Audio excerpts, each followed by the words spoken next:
Europe 1, 7h56, Thomas Soto.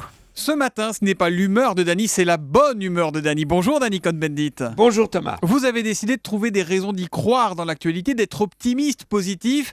Qu'est-ce qui se passe? Vous venez de vous réabonner au journal de Mickey, mon cher Dany? Ah, sacré Thomas. Non, en fait, voilà, il y a comme ça des fois une info qui illumine mon humeur. Prenez l'exemple. Le président israélien, Reuven Rivlin, un homme de droite très lié aux ultra-orthodoxes colons, eh bien, il a osé. Il a été à Kfar Yassim commémorer le massacre qui a eu lieu en 1956, massacre perpétué par l'armée israélienne ou la police des frontières israéliennes. 56 morts, 11 enfants, 9 femmes, eh bien, il était là, il a redemandé pardon, il fallait le faire, il y a été, déjà, Pérez l'avait fait en 2008, mais n'avait pas été à Kfar Yassim, eh bien, je dis chapeau. Oui. Et ce même président, pendant la guerre de Gaza, quand ça chauffait, eh bien, il y avait un mariage entre un Israélien et un Arabe, donc un mariage judéo-arabe. Eh bien, il s'est fait attaquer ce mariage par des orthodoxes. Eh bien, le président les a défendus. Oui, d'accord Dany, il y a l'histoire, il y a les symboles, mais il ne vous a pas échappé qu'il y a l'actualité aussi.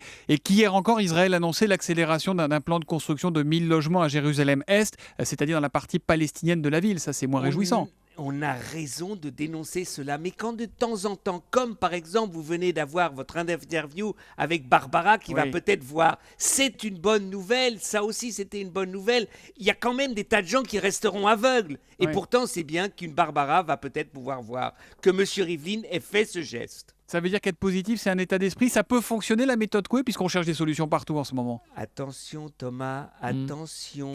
Le cynisme, c'est la mort du journalisme. Good news is no news, c'est cynique, mais ça ne nous amène pas très loin. Il faut dénoncer quand il y a de mauvaises infos ou de mauvaises choses qui se passent, mais de temps en temps, le monde n'est pas toujours simplement que laid. D'accord, bon bah voilà, ça c'est pour moi, pan sur le bec. Merci Dany, l'humeur bonne ou moins bonne de Dany, c'est tous les matins à 8h-5 sur Europe 1. À demain Dany. À demain Bonne Thomas. journée.